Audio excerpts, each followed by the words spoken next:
નમસ્કાર મિત્રો, સ્વાગત છે આપની પોતાની યુટ્યુબ ચેનલ ક્લાસ સર. આજે આપણે ધોરણ 7 વિજ્ઞાનની એકમ કસોટી જે તારીખ 14/9/2024ના રોજ લેવાયેલી હતી. તારીખમાં ભૂલ થઈ ગઈ છે, અહીંયા 9 કરી દેજો.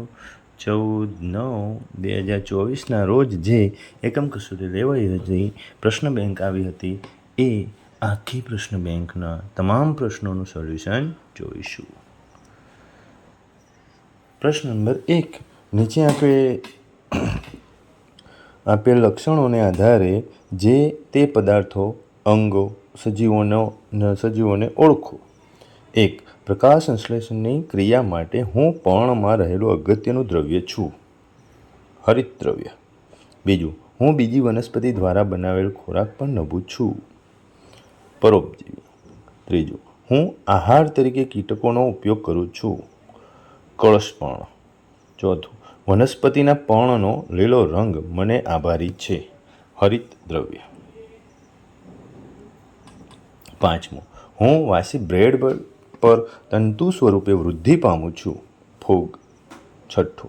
હું કઠોળ વર્ગની વનસ્પતિના મૂળમાં વસવાટ કરતો બેક્ટેરિયા છું. Rhizobium bacteria. 7. મારામાં લિપિડનું સંપૂર્ણ પાચન થાય છે. નાનું આંતરડું. 8. હું ખોરાકને ચાવવા માટે ઉપયોગમાં આવતા દાંત છું. નાની દાઢ, અગ્રદાઢ. 9. પાચન તંત્રમાં મારી લંબાઈ 1.5 મીટર છે. મોટું આંતરડું. 10. અમીબા ખોરાક ગ્રહણ કરવા માટે મારો ઉપયોગ કરે છે. ખોટા પગ. 11.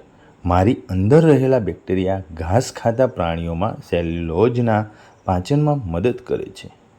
અમાશય. 12. મારો ઉપયોગ માનવ શરીરનું તાપમાન માપવા માટે થાય છે.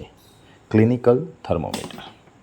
13. હું દિવસ દરમિયાન જમીનથી સમુદ્ર તરફ વહેતી લહેર તરીકે ઓળખાવું છું. દરિયાઈ લહેર. 14. એકબીજાના સંપર્કમાં ન હોય તેવા પદાર્થોમાં ઉષ્મા પ્રસરણ માટે હું જવાબદાર છું. ઉષ્મા વિકિરણ. 15. હું ભૂરા લિટમસ પત્રને લાલ બનાવું છું. એસિડ. 16.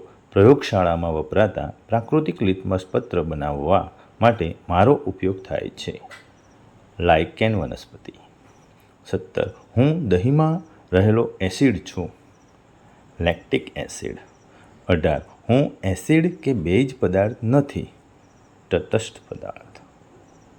પ્રશ્ન નંબર 2. નીચે આપેલ સૂચનાને આધારે વર્ગીકૃત કરો. 1. નીચે આપેલ સજીવોનું પોષણના પ્રકારના આધારે વર્ગીકરણ કરો. કૌંસમાં આપ્યું છે લીમડાનું ઝાડ, અમરવેલ, લાઇકેન, મશરૂમ અને કળશપર્ણ. તો કોષ્ટકમાં આપેલું છે કીટહારી. કીટહારી કયું કોણ છે? તો કે કળશપર્ણ.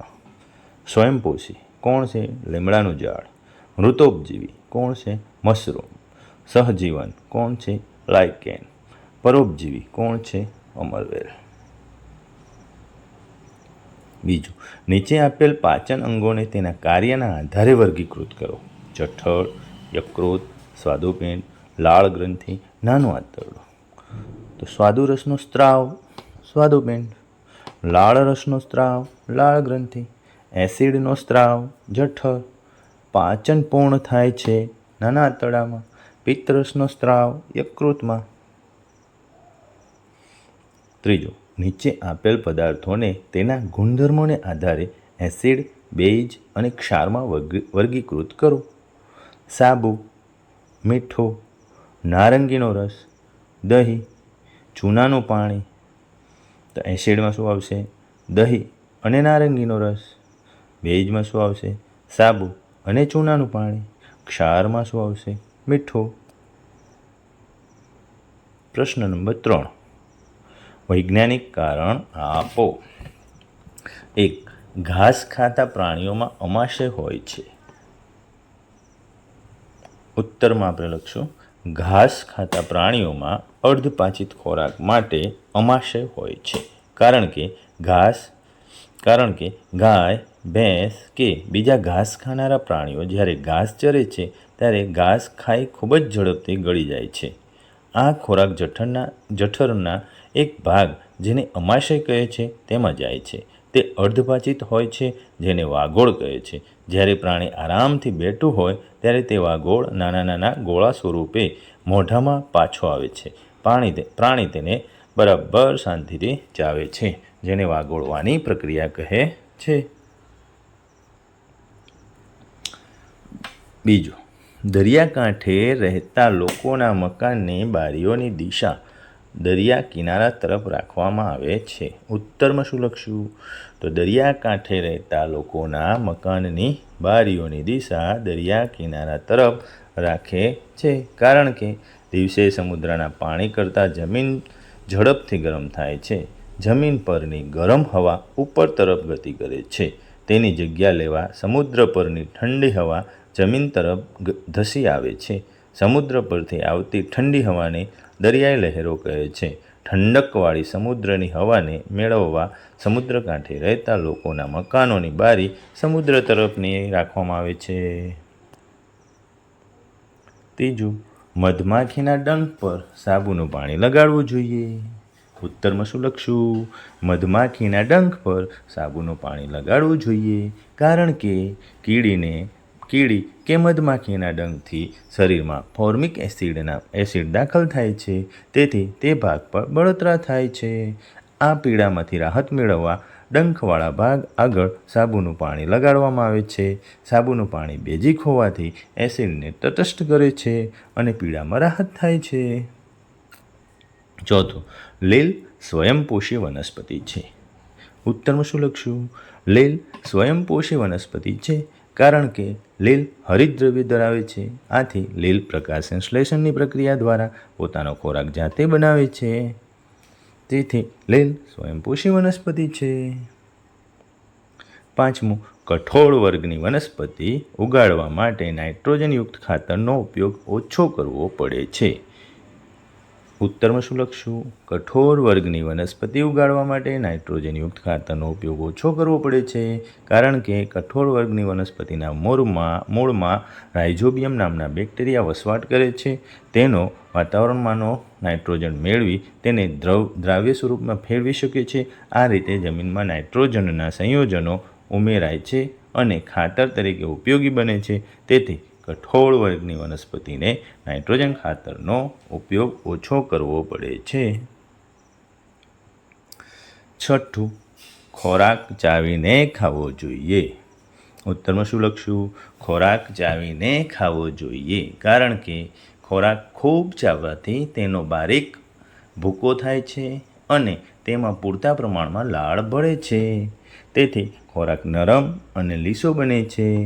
લાળમાં રહેલો ટાઇલિન ઉત્સેચક ખોરાકમાંના સ્ટાર્ચનું શર્કરામાં રૂપાંતરણ કરે છે.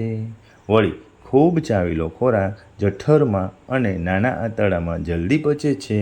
આમ ખોરાકનું પાચન સરળતાથી થાય છે. તે માટે ખોરાકને ખૂબ ચાવીને ખાવો જોઈએ. પ્રશ્ન નંબર 4. નીચેના પ્રશ્નોના જવાબો આપો. 1. લાઇકેનમાં સહજીવન સમજાવો. જવાબ: લાઇકેન એ લીલ અને ફૂગનો સહજીવી સંબંધ છે. ફૂગ વસવાટ, પાણી અને ખનિજ તત્વો લીલને આપે છે. તેના બદલામાં લીલ પ્રકાશ સંશ્લેષણ દ્વારા બનેલ ખોરાક ફૂગને આપે છે. તેમના સહજીવનમાં બંનેને લાભ થાય છે. બીજું, નાના આંતરડામાં ખોરાકનું પાચન સમજાવો. જવાબ: નાના આંતરડામાં ખોરાકના પાચનની ક્રિયા પૂર્ણ થાય છે પછી તેનું શોષણ થવું જરૂરી છે. આ માટે નાના આંતરડાની દિવાલમાં અસંખ્ય આંગળીઓ જેવા નાના પ્રવર્ધો આવેલા છે, જેને રસાંકુરો અથવા તો શોષણ કેન્દ્રો કહે છે. રસાંકુરો પાચિત ખોરાકની શોષણ માટેની સપાટીમાં વધારો કરે છે. દરેક રસાંકુરો પાસે તેની નજીક પાતળી અને નાની રુધિર કેશિકાઓનું જાળું જોવા મળે છે. પાચિત ખોરાકના પોષક દ્રવ્યોનું રસાંકુરોની સપાટી દ્વારા શોષણ થાય છે. શોષાયેલ પોષક દ્રવ્યો રુધિરવાહિનીઓ દ્વારા શરીરના વિવિધ અંગો સુધી પહોંચે છે. ત્રીજું, થર્મોમીટરની મદદથી તાપમાનનું માપન કરવા માટે કઈ કઈ બાબતોની કાળજી રાખવી જોઈએ? જવાબ: ક્લિનિકલ થર્મોમીટરનો ઉપયોગ કરતી વખતે નીચેની બાબતો ધ્યાનમાં રાખવી જોઈએ. 1. થર્મોમીટરને જંતુનાશક પ્રવાહી વડે બરાબર સાફ કરવું જોઈએ. 2. થર્મોમીટરના મર્ક્યુરીવાળા ભાગના વિરુદ્ધ છેડા તરફથી પકડીને હળવેથી થોડાક ઝાટકા મારવા, જેથી થર્મોમીટરની સાંકડી નળીમાં રહેલ મર્ક્યુરી 35°C ના આંખથી નીચે ઉતરી જાય. 3. થર્મોમીટરને તેના મર્ક્યુરીવાળા ભાગ આગળથી પકડવું નહીં. 4. થર્મોમીટરનો મર્ક્યુરીવાળો ભાગ જે પદાર્થનું તાપમાન માપવાનું છે તેની સાથે સંસર્ગમાં રહેવો જોઈએ. 5. થર્મોમીટર પદાર્થના સંસર્ગમાં હોય ત્યારે જ પદાર્થના તાપમાનનું વાંચન કરવું જોઈએ. 6. થર્મોમીટરમાં તાપમાન દર્શાવતો આંક જોનારની આંખ સામે સીધી રેખામાં રહે તેમ રાખી વાંચન કરવું જોઈએ. 4. પહેલી એસિડિટીથી પીડાઈ રહી છે તો તેને છાશ પીવાની સલાહ આપી શકાય કે નહીં? સમજાવો. જવાબ. એસિડિટી એ જઠરમાં વધુ પડતો હાઇડ્રોક્લોરિક એસિડ બનાવવાના કારણે થાય છે, માટે તેને છાશ પીવાની સલાહ આપી શકાય નહીં, કારણ કે છાશ પણ એસિડિક છે. છાશ પીવાથી એસિડિટીની તકલીફમાં વધારો થશે, માટે તેને બેઝિક પદાર્થો ખોરાકમાં લેવા જોઈએ. 5. ઉષ્મા વહન સમજાવો. જવાબ. ઘન પદાર્થો ઉષ્મા વહનથી ગરમ થાય છે. ઉષ્મા વહનમાં ગરમ થયેલા અણુઓ સ્થાનાંતર પામ્યા સિવાય સંપર્કમાં રહેલા અણુને ગરમી આપે છે. આ રીતમાં માધ્યમ જરૂરી છે. 6. ઉષ્માનયન અને ઉષ્મા વિકિરણ વચ્ચેનો તફાવત સ્પષ્ટ કરો. ઉષ્માનયન અને ઉષ્મા વિકિરણ. ઉષ્માનયનમાં પહેલો મુદ્દો. ઉષ્માનયનમાં ગરમ થયેલા અણુઓ હલકા બની સ્થાનાંતર પામે છે અને તેનું સ્થાન ઠંડા અણુઓ લે છે. આમ અણુઓના સ્થાનાંતરણથી ગરમી પ્રસરે છે.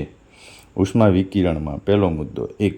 ગરમ પદાર્થમાંથી ગરમી માધ્યમને ગરમ કર્યા સિવાય સીધી દૂર રહેલા ઠંડા પદાર્થને મળે છે.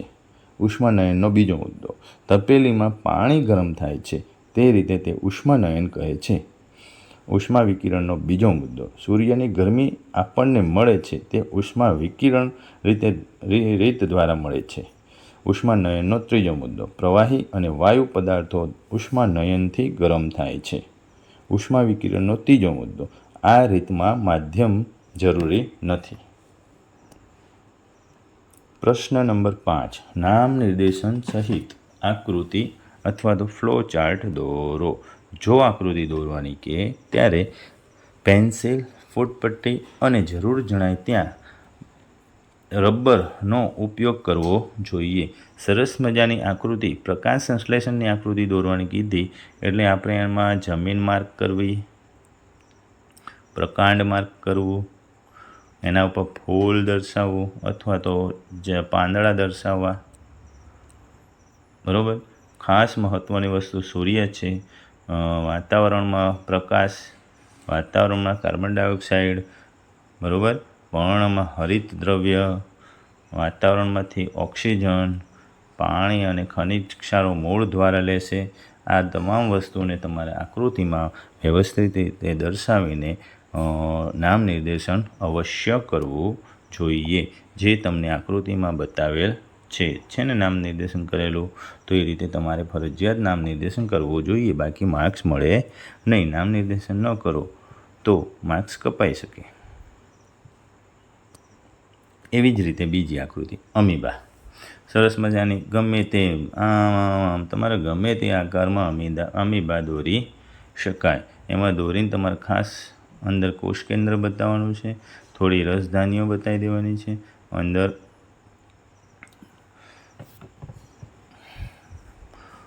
થોડો કોષરસ બતાવી દેવાનો, બે ખોટા પગ થોડા બહાર લેતા હોય અને આહારનું ગ્રહણ કરતા હોય એવું બતાવી દેવાનું, ત્યજેલો કચરો બતાવી દેવાનો, એ જે ખોરાક લે એ કચરો પણ ત્યજે. પછી એનું નામ નિર્દેશન કરીને સરસ આકૃતિ દોરવી. ત્રીજો પ્રશ્ન. પાચન તંત્રમાં ખોરાકના વહનનો ફ્લો ચાર્ટ. તો આપણે ખોરાક ક્યાંથી લઈએ? મોઢામાંથી લઈએ ને, ત્યાંથી આપણે ચાવીએ, દાંત વડે ચાવીએ અને અન્નનળી મારફતે એને ક્યાં મોકલી દઈએ? જઠરમાં મોકલી દઈએ. જઠરમાં બીજા પાચક રસોનો સ્ત્રાવ થાય અને બધાય તે ક્યાં ભળશે? ખોરાકમાં ભળશે. એ ક્યાં જશે? પછી નીચે થઈને નાના આંતરડામાં આવશે. નાના આંતરડામાં વધુ પાચન થશે અને પછી એ પચેલો ખોરાક ક્યાં જશે? મોટા આંતરડામાં. મોટા આંતરડામાં શું થશે? વધારાનું પાણીનું શોષણ થશે અને એ બધો ખોરાક ક્યાં જતો રહેશે? મળાશય દ્વારા બહાર જતો રહેશે. આ આખી આકૃતિ તમે સરસ રીતે દોરો. એમાં ખાસ નામકરણ મહત્ત્વના છે. એક મુખાગૃહ છે, લાળ ગ્રંથિ, જઠર, સ્વાદુપિંડ, નાનું આંતરડું, મોટું આંતરડું, મળાશય, મળદ્વાર. સળંગ નામ આપેલા છે. મુખદ્વાર, મુખગુહા, અન્નનળી, યકૃત અને પિત્તાશય. તમારે વ્યવસ્થિત રીતે આકૃતિમાં બતાવેલ છે એ રીતે પેન્સિલથી આકૃતિ દોરી અને સરસ રીતે નામ નિર્દેશન સાથે આકૃતિ દોરવાની છે. Thank you for watching video. Thank you મિત્રો.